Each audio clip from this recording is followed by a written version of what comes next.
একবার এক বনের মধ্যে একটি বড় সিংহ ছিল। সে ছিল খুব ভয়ঙ্কর এবং সব প্রাণীরা তাকে ভয় পেত। সে প্রতিদিন অনেক প্রাণীকে মেরে খেত। প্রাণীরা খুব ভয় পেত এবং ভাবতে লাগলো কিভাবে তারা সিংহের হাত থেকে বাঁচতে পারে। একদিন সব প্রাণীরা মিলে এক জায়গায় জমা হলো এবং সিদ্ধান্ত নিল তারা সিংহের সাথে কথা বলবে। তারা সিংহকে বলল,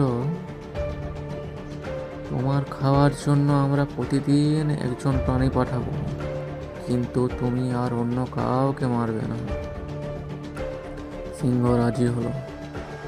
এরপর থেকে প্রতিদিন একটি প্রাণী সিংহের কাছে যেত এবং সিংহ তাকে খেত। একদিন খরগোশের পালা এলো, কিন্তু খরগোশ ছিল খুব বুদ্ধিমান। সে ভাবলো, আমি যদি সিংহের কাছে দেরি করে যাই তাহলে সিংহ খুব রেগে যাবে, কিন্তু আমাকে বাঁচানোর জন্য কিছু করতেই হবে। খরগোশ দেরি করে সিংহের কাছে গেল। সিংহ খুব রেগে গিয়ে বলল, তুমি এত দেরি করেছো কেন? খরগোশ বলল, মহামান্য সিংহ, আমি আসার পথে আরেকটি সিংহ আমাকে থামিয়ে দিল এবং বলল, সে বনের রাজা। আমি তাকে বুঝিয়ে বলছি যে আপনি আমাদের আসল রাজা। তখন সে আমাকে ছেড়ে দিল। সিংহ তখন আরও রেগে গেল এবং বলল, আমাকে দেখাও কোথায় সেই সিংহ।